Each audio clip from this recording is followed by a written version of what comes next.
Well, another quality 8-event program is set down for decision at Club Menangle on Tuesday afternoon. I thought the best bet on the card appears in race 5, where number 7 Zeus Bromac makes his return to the racetrack.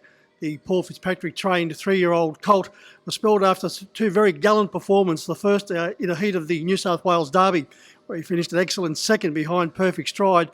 Well, in the Group 1 event itself, Zeus Bromac went to the line very nicely to finish third behind the 2-star stablemates in line-up and also Perfect Stride. Now, Zeus Bromac trialled very strongly here last week. He led for most of the trip. Gavin Fitzpatrick flicked the reins over the horse's rear end over the concluding stages. He went to the line very comfortably and pulling clear of his rival. So he looks ready to win, Zeus Bromac. But in the same race, Cheesy Fingers also resumes from a spell. Now, this very talented mare has been indifferent of late, but she trialled nicely in finishing second to Zeus Bromac, working to the line very strongly. So if you want to have an exotic investment in the race, certainly Zeus Bromac to stand out, and Cheesy Fingers, I think, will certainly run a very bold race behind this classy colt resuming from a spell he's had.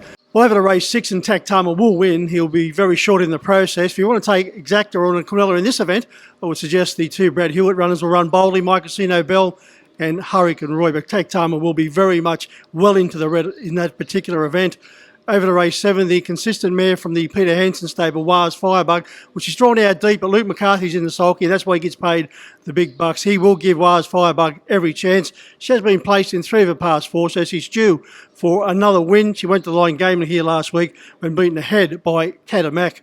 Over to the last, and speaking of Luke McCarthy, a newcomer to the Craig Cross stable in Black Silhouette, I think is worthy of an investment. Now, Black Silhouette, her form when last time in, she had 4 starts, 1 placing, and her form was well below what she can produce. So, although she hasn't been to the trials on an official basis, no doubt Craig Cross and Luke McCarthy have this mare ready for action. They don't bring horses from Coverty to Menangle unless they are ready to run a bowl race. So, in the last event, I thought Black Silhouette, first up for the Cross McCarthy stable, was worth an investment. I think she can run a bold race. So they're my thoughts as far as Menangle are concerned for Tuesday afternoon. On Tuesday, I will be joined by David Morris.